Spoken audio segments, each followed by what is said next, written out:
Welcome to Prastha and today we are going to discuss a very small topic, that is the Simon-Gamer classification of patient behavior.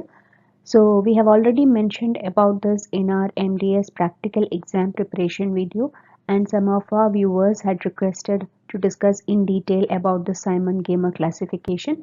So let's see what it is. Now, before going to the Simon-Gamer classification, let us discuss about the most important and the basic classification of mental attitude of the patient, which was given by M.M. House. So, this classification was based on the patient's psychological responses to becoming edentulous and adapting to dangers. So, M.M. House has classified the patient's mind into four types, that is, a philosophical, the exacting mind, hysterical, and the indifferent mind. So, we have discussed about this in detail during our case history discussion video, and now let us see what is Simon-Gamer classification. So, Dr. Simon Gamer, Richard Tuck and Lily T. Garcia re-evaluated the M.M. House classification of mental attitude of the patient and proposed a new classification that was based on two factors.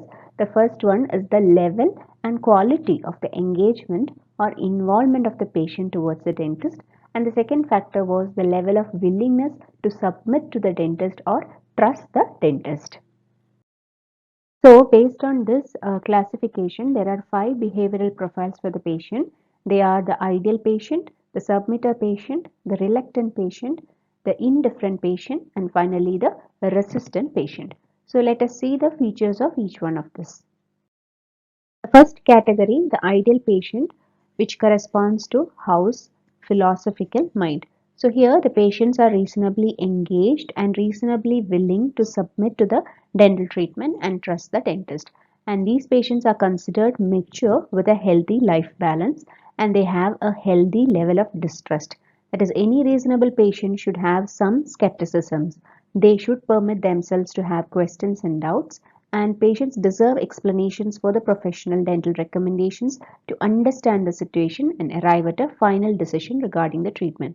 So, these ideal patients tends to be neither overly suspicious nor blindly accepting the dentist recommendations.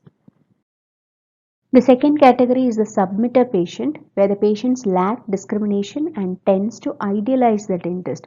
So there is a very high level of engagement and utter surrender, as the name suggests. And this renders the submitter incapable of providing genuine informed consent, because he or she has completely surrendered the use of critical faculties and therefore cannot be an active partner in the treatment. So here what happens is that the patient completely accepts whatever the dentist recommends without any doubt or any skeptical mind. The third category is the reluctant patient, where the level of engagement and willingness is comparatively less than that of the previous two groups. So here the patient is often suspicious about the dentist and skeptical about the treatment plan. So that is a reluctant patient. Fourth category, the indifferent patient, which is same as that of the House indifferent mind. So here the rate on engagement and willingness to submit is even less than that of a reluctant patient. And here the patient is often forced into seeing a dentist by a concerned family member or friend. And so the patient is minimally engaged and indifferent to the dentist to the extent that willingness to submit or trust is not an issue. So here the patient is not at all concerned about the appearance and is often difficult to adjust to the dental treatment. Finally, there is a resistant patient, which corresponds to House exacting mind. Here, the patients are skeptical of being helped by anyone under any circumstance.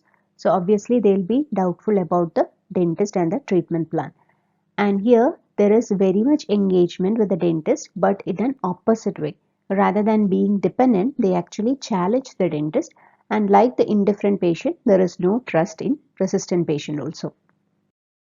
Now, this is a table that illustrates the rating of engagement and the willingness to submit as per the different groups of Simon-Gamma classification.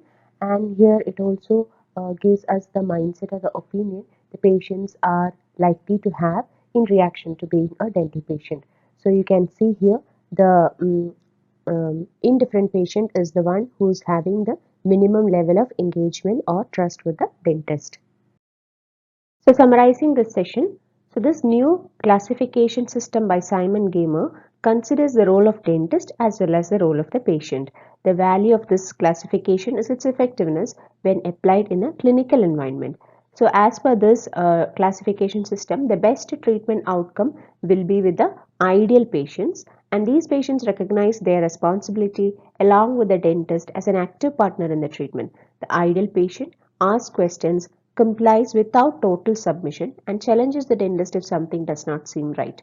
So this sense of shared responsibility does not exist in the other type of patients. The submitter, reluctant and indifferent patients do not get involved as active partners in the treatment, and the resistant patient, although actively involved, will neither allow a cooperative relationship or share responsibility with the dentist. So the engagement is in the opposite way. So these are the features of the different types of behavioral profiles as per Simon Gamer's classification system.